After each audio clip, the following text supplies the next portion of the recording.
Hello everyone, I'll be analyzing how police use of force is evaluated under two major U.S. Supreme Court cases, Graham v. Connor from 1989 and Tennessee v. Garner from 1985.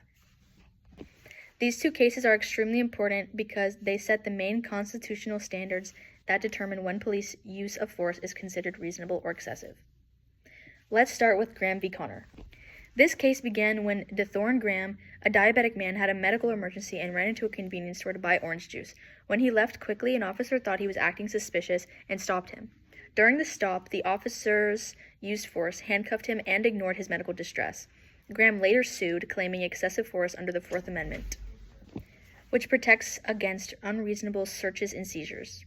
The Supreme Court ruled in Graham's favor, not because the police were automatically wrong, but because the standard used to judge their actions had been based on objective reasonableness. This means that when evaluating whether force is excessive, the question isn't what the officer intended or how the suspect felt, but whether a reasonable officer on the scene would have used the same amount of force in that situation. The court emphasized that police officers often make split-second decisions in tense, uncertain, and rapidly evolving situations. Because of that, their actions must be judged from the perspective of a reasonable officer at the scene, not with the benefit of hindsight. The Graham decision laid out several key factors that officers and courts should consider when deciding if force was reasonable. There are often called the Graham factors, and they include 1. The severity of the crime the officer was responding to. 2. Whether the suspect posed an immediate threat to the officer or others. 3. Whether the suspect was actively resisting arrest or attempting to evade arrest by flight. For example, using a taser on someone committing a violent assault must be considered reasonable, while using the same level of force on someone suspected of shoplifting and not resisting would likely be excessive. The bottom line is that the use of force must be proportional to the situation. Now let's look at Tennessee v. Garner. The case involved a 15-year-old boy named Edward Garner, who was fleeing from a burglary scene.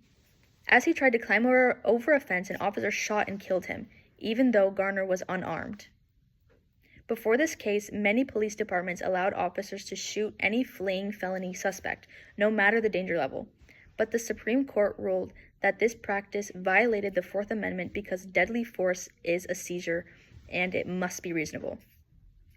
The court said officers cannot use deadly force to stop a fleeing suspect unless the officer has probable cause to believe the suspect poses a significant threat of death or serious physical injury to the officer or others.